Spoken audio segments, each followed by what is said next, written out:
Assalamualaikum warahmatullahi wabarakatuh. Perkenalkan, saya Novita Mardiana, mahasiswa pendidikan Geografi Sekolah Pascasarjana Universitas Pendidikan Indonesia. Sebelumnya, saya mau berterima kasih kepada Bapak Budi Amin yang telah menyempatkan hadir dan selalu membimbing kami dalam mata kuliah kali ini. Dan juga berterima kasih kepada teman-teman yang telah hadir dalam perkuliahan kali ini.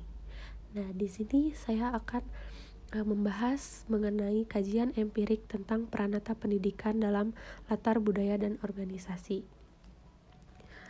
Nah, pada makalah ini akan membahas 3 poin penting. Yang pertama itu pendidikan keluarga dari latar budaya tertentu. Yang kedua, pendidikan sekolah dari latar mazhab tertentu. Dan yang ketiga, pendidikan masyarakat dari latar budaya dan organisasi. Nah, untuk itu saya akan membahas poin pertama, yaitu pendidikan keluarga dari latar budaya tertentu. Nah, dimulai dari pengertian keluarga. Pengertian keluarga ini ada yang berpendapat dari beberapa para ahli. Yang pertama itu menurut Sadullah, bahwa mengatakan bahwa keluarga merupakan suatu lembaga yang terdiri atas suami istri dan anak-anaknya yang belum menikah, hidup dalam sebuah kesatuan kelompok berdasarkan ikatan tertentu.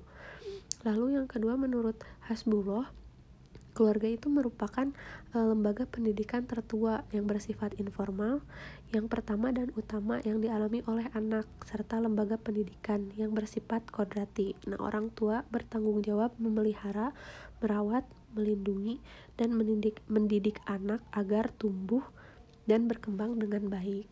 Lalu yang ketiga, menurut Ki Hajar Dewantara, keluarga merupakan pusat pendidikan yang pertama dan terpenting, karena sejak munculnya peradaban manusia sampai sekarang, kehidupan keluarga selalu mempengaruhi atau merupakan tempat yang subur bagi tumbuhnya budi pekerti dalam diri manusia. Jadi, menurut ketiga para ahli tersebut, dapat dikatakan bahwa dalam lingkungan keluarga itu terdapat proses pendidikan yang diberikan oleh orang tua kepada anaknya. Jadi kayak keluarga itu merupakan lingkungan pertama yang mengajarkan anak untuk mengenal dunia di luar dirinya, dan keberhasilan pendidikan anak di luar itu tergantung pada pola pendidikan yang diberikan oleh keluarganya. Seperti itu. Lalu yang kedua ada fungsi keluarga. Nah, fungsi keluarga ini saya ambil menurut M.I. Sulaiman yang terdiri atas 8 fungsi. Yang pertama itu ada fungsi edukasi. Fungsi edukasi itu penentuan dan pengukuhan yang mendasari upaya pendidikan. Jadi di sini tuh fungsi edukasi dalam keluarga menyangkut penentuan dan pengukuhannya yang dilandasi, yang mendasari gitu ya, upaya pendidikan.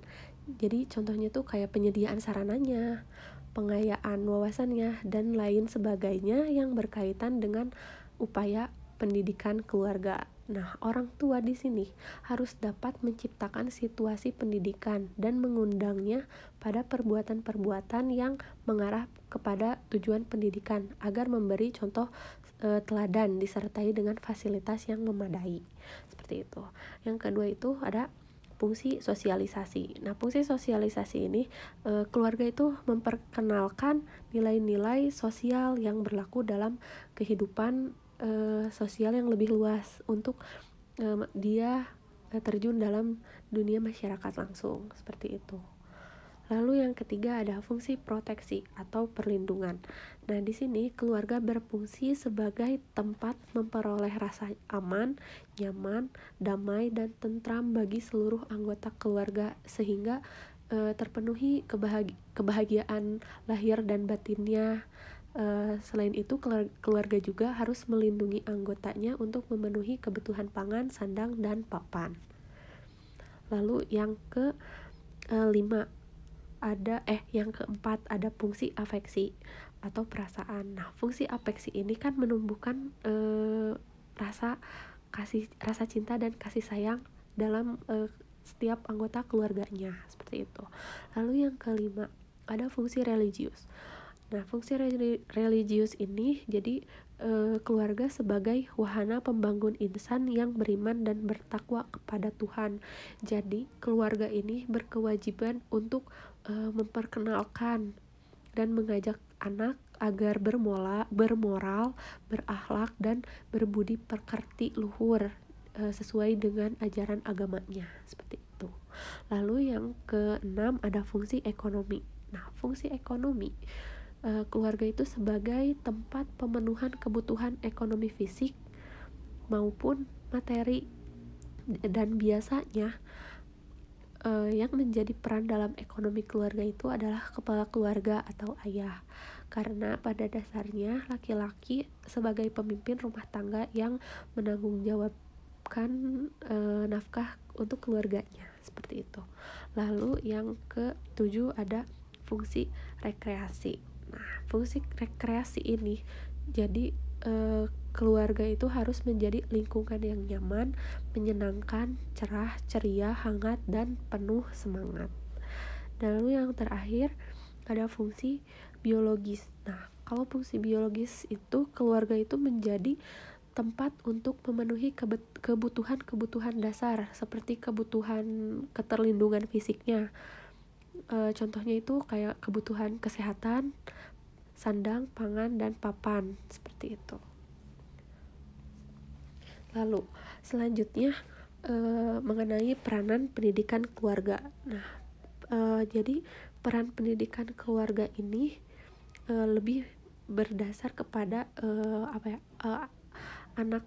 seorang anak gitu, karena gini, salah satu pelopor ilmu jiwa anak mengutarakan betapa pentingnya pendidikan keluarga, yaitu menganjurkan agar pendidikan anak-anak disesuaikan dengan tiap-tiap masa perkembangan sedari kecilnya.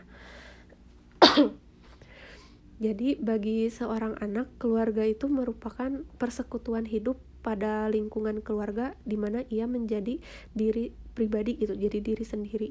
Jadi keluarga itu menurut anak sebagai wadah dalam proses belajarnya untuk mengembangkan dan membentuk dirinya dalam fungsi sosial. Jadi di sini saya ambil peranan pendidikan keluarga itu bagi anak. Nah, yang pertama itu ada pengalaman pertama masa kanak-kanak, dan ini tuh menjadi faktor penting dalam perkembangan anak, sehingga orang tua itu harus menjadi tauladan yang baik untuk anak ketika ia masih kecil. Lalu yang kedua, menjamin kehidupan emosional anak. Nah, di sini kehidupan emosional itu merupakan salah satu faktor yang terpenting juga di dalam membentuk pribadi seseorang. Untuk itu, melalui pendidikan keluarga ini, kehidupan emosional atau kebutuhan akan rasa kasih sayang dapat dipenuhi atau dapat berkembang dengan baik gitu. Karena hal ini adanya hubungan darah antara pendidik dan anak didik, seperti itu. Lalu yang ketiga, menanamkan dasar pendidikan moral. Nah, jadi keluarga ini merupakan penanaman utama dasar moral bagi anak yang tercermin biasanya dari sikap dan perilaku orang tua kepada anaknya. Jadi anak itu selalu melihat orang tua sebagai suri tauladannya, seperti itu. Makanya keluarga harus mencerminkan sikap yang baik, seperti itu. Lalu yang keempat ada memberikan dasar pendidikan sosial. Nah, jadi perkembangan kesadaran sosial pada anak dapat dipupuk sedini mungkin kan. Nah, terutama lewat kehidupan keluarga.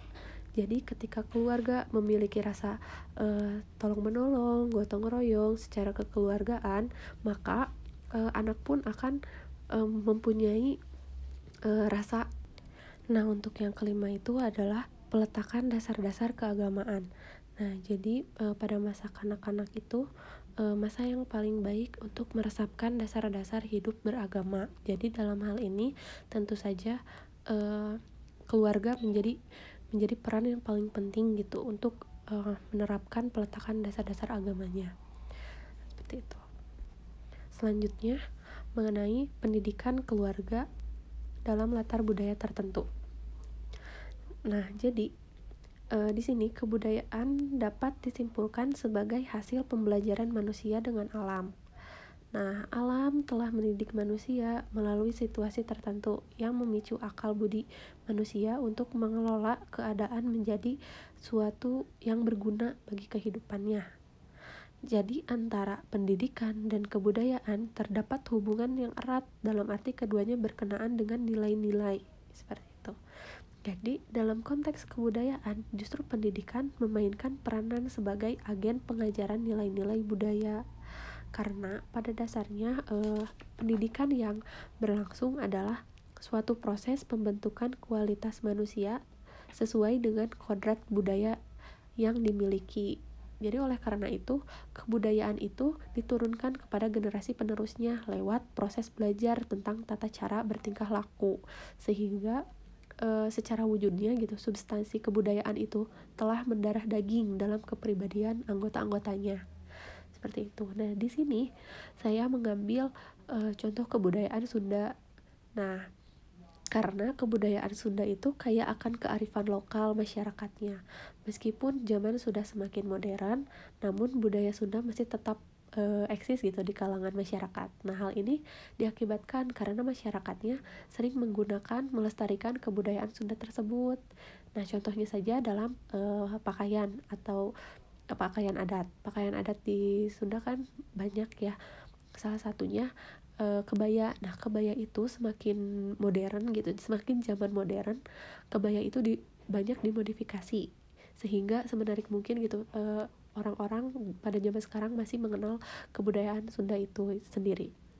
Lalu yang kedua, alat musik dan tari-tarian tradisional. Nah, di sini masyarakat Sunda masih sering menggelarkan pesta pagelaran atau pameran budaya Sunda, sehingga yang diperlihatkan kebudayaan Sundanya, sehingga wisatawan domestik maupun mancanegara mengetahui akan adanya kebudayaan Sunda. Lalu dalam makanan pun sama. Makanan orang Sunda itu kan salah satunya contohnya nasi liwet, dan nasi liwet ini tidak hanya sekadar di Sunda aja yang dapat dicari, namun di daerah-daerah lain pun terkadang ada makanan restoran yang membuka makanan nasi liwet gitu, kebudayaan Sunda, dan mereka pun yang bukan orang Sunda dapat menikmatinya gitu di luar tanah Sunda seperti itu. Lalu yang poin kedua ada pendidikan sekolah dari latar mazhab tertentu. Nah, di sini saya bahas mengenai konsep pendidikan sekolah. Jadi pada dasarnya pendidikan di sekolah merupakan bagian dari pendidikan dalam keluarga, yang sekaligus juga merupakan lanjutan dari pendidikan dalam keluarga. Nah, di samping itu, kehidupan di sekolah adalah jembatan bagi anak yang menghubungkan kehidupan dalam keluarga dengan kehidupan dalam masyarakat kelak. Seperti itu. Nah, untuk itu, saya ambil karakteristik proses pendidikan yang berlangsung di sekolah menurut Wen Tanlein dan kawan-kawan dalam Hasbuloh tahun 2009 halaman 46-47, yaitu bahwa pendidikan diselenggarakan secara khusus dan bagi atas jenjang yang memiliki hubungan hierarkis. Yang kedua, usia anak didik di suatu jenjang pendidikan relatif homogen. Yang ketiga, waktu pendidikan relatif lama sesuai dengan program pendidikan yang harus diselenggarakan atau diselesaikan. Dan yang keempat, materi pendidikan lebih bersifat akademis. Dan yang kelima, adanya penekanan tentang kualitas pendidikan sebagai jawaban terhadap kebutuhan di masa yang akan datang. Jadi sebagai lembaga pendidikan formal gitu, sekolah yang lahir dan berkembang secara efektif dan efisien dari dan oleh serta untuk masyarakat merupakan perangkat yang berkewajiban memberikan pelayanan kepada masyarakat dalam mendidik warga negara seperti itu. Jadi sekolah itu kan jadinya dikelola secara formal, hierarkis, kronologis, yang berhaluan pada filsafat dan tujuan pendidikan nasional. Seperti itu. selanjutnya, fungsi dan peranan sekolah. Nah, yang pertama itu mengembangkan kecerdasan pikiran dan memberikan pengetahuan. Jadi, selain bertugas untuk mengembangkan pribadi anak didik, fungsi sekolah yang paling penting sebenarnya adalah menyampaikan pengetahuan dan melaksanakan pendidikan kecerdasan. Lalu yang kedua, spesialisasi. Jadi sekolah mempunyai fungsi sebagai lembaga sosial yang spesialisasinya dalam bidang pendidikan dan pengajaran. Lalu yang ketiga, efisiensi. Nah, di sini pelaksanaan pendidikan dan pengajaran dalam masyarakat lebih efisien ketika seumpamanya tidak ada sekolah dan pekerjaan mendidik itu hanya harus dipikul oleh keluarga. Jadi maka tidak akan efisien gitu, karena orang tua akan terlalu sibuk dengan pekerjaannya, serta banyak orang tua yang tidak mampu melaksanakan pendidikan yang dimaksud. Seperti itu. Lalu yang keempat ada sosialisasi.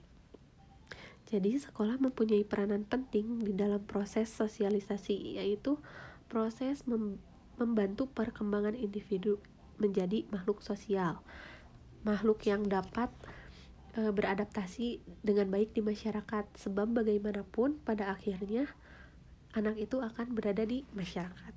Seperti itu. Lalu yang kelima ada konservasi dan transmisi kultural. Nah, jadi fungsi lain dari sekolah adalah memelihara warisan budaya yang hidup dalam masyarakat dengan jalan menyampaikan warisan kebudayaannya kepada generasi muda, seperti itu. Lalu yang terakhir, yang keenam, transisi dari rumah ke masyarakat. Nah, jadi ketika berada di keluarga, kehidupan anak serba bergantung kepada orang tua. Maka ketika memasuki sekolah, di mana ia akan mendapatkan kesempatan untuk melatih diri sendiri gitu, dan bertanggung jawab sebagai persiapan sebelum ke masyarakat. Seperti itu. Lalu selanjutnya ada pendidikan sekolah dari latar mazhab tertentu. Nah, di sini terdapat 3 aliran. Yang pertama aliran nativisme, yang kedua aliran naturalisme, dan yang ketiga aliran empirisme. Nah, yang pertama itu aliran nativisme dipelopori oleh Scott Penhauer. Ia berpendapat bahwa the world is my idea, the world like man is true idea. Jadi segala kejadian di dunia dipandang sebagai manifestasi dari benih yang ada pada sejak semula. Jadi kayak intinya aliran ini berkeyakinan bahwa anak yang baru lahir membawa bakat, kesanggupan, dan sifat-sifat tertentu gitu. Jadi bakat, kemampuan, dan sifat-sifatnya yang dibawa sejak lahir sangat menentukan dalam pertumbuhan dan perkembangan anak manusia. Seperti itu. Adapun tujuannya itu mampu memunculkan bakat, lalu mendorong mewujudkan diri yang berkompetensi, menentukan pilihan, mengembangkan potensi diri dari dalam diri seseorang, dan mengenali bakatnya. Seperti itu. Lalu yang kedua adalah aliran naturalisme. Nah, aliran naturalisme ini dipelopori oleh J.J. Rousseau. Nah, dia berpandangan bahwa semua anak yang dilahirkan itu pembawa baik gitu, dan pembawaan baik anak tersebut akan menjadi rusak karena dipengaruhi oleh lingkungan. Jadi dalam aliran naturalisme ini memiliki 3 prinsip. Yang pertama, anak itu akan belajar dari pengalamannya. Lalu guru itu menyediakan lingkungan belajar yang menyenangkan. Dan yang ketiga dan terakhir, program di sekolah itu disesuaikan dengan minat dan bakat peserta didik gitu, sehingga menyediakan lingkungan belajar yang berorientasi kepada pola belajar anak didik, seperti itu. Dan yang terakhir, aliran empirisme. Nah, aliran empirisme ini dipelopori oleh John Locke.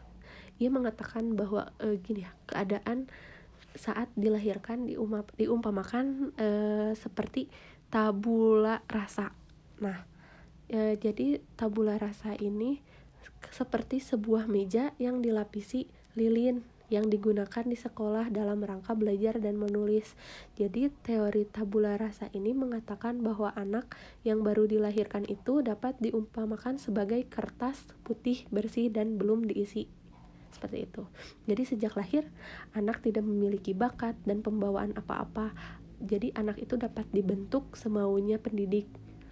Jadi menurut aliran empirisme ini, lingkungan itu menjadi penentu perkembangan seseorang, karena baik buruknya perkembangan pribadi seseorang sepenuhnya ditentukan oleh lingkungan atau pendidikan, seperti itu. Lalu selanjutnya, pendidikan masyarakat dari latar budaya dan organisasi. Selanjutnya, pendidikan masyarakat. Nah, yang pertama itu masyarakat sebagai kesatuan hidup. Ciri-cirinya itu masyarakat itu ada interaksi antara warganya. Yang kedua, masyarakat itu memiliki pola tingkah laku yang diatur oleh adat istiadat, norma, hukum, dan aturan-aturan khas. Dan yang ketiga, adanya rasa identitas yang kuat mengikat pada warganya. Lalu selanjutnya, kaitan antara masyarakat dan pendidikan ditinjau dari 3 aspek. Yang pertama, masyarakat sebagai penyelenggaraan pendidikan. Jadi di sini penyelenggaraan pendidikan masyarakatnya baik yang dikembangkan jalur sekolah atau luar sekolah maupun yang tidak dikembangkan atau jalur luar sekolah. Seperti itu. Lalu yang kedua, lembaga-lembaga kemasyarakatan mempunyai peran dan fungsi pendidikan. Dan yang ketiga, dalam masyarakat terdapat berbagai sumber belajar. Nah, di sini sumber belajar dalam masyarakat ini baik yang dirancang maupun yang tidak dirancang atau dimanfaatkan secara alami, seperti itu. Lalu dalam konteks pendidikan, masyarakat merupakan lingkungan ketiga setelah keluarga dan sekolah. Nah, pendidikan yang dialami dalam masyarakat ini telah mulai ketika anak-anak untuk beberapa waktu setelah lepas dari asuhan keluarga dan berada di luar pendidikan sekolah gitu. Jadi dalam konteks pendidikan ini bisa disebut juga jalur pendidikan non formal, namun bersifat fungsional dan praktis yang bertujuan untuk meningkatkan kemampuan dan keterampilan kerja peserta didik yang berguna bagi usaha perbaikan taraf hidupnya. Nah, pendidikan masyarakat ini memiliki ciri-ciri sebagai berikut, yaitu yang pertama, pendidikan diselenggarakan dengan sengaja di luar sekolah. Lalu yang kedua, peserta umumnya mereka yang sudah tidak bersekolah atau drop out. Yang ketiga, pendidikan tidak mengenal jenjang. Yang keempat itu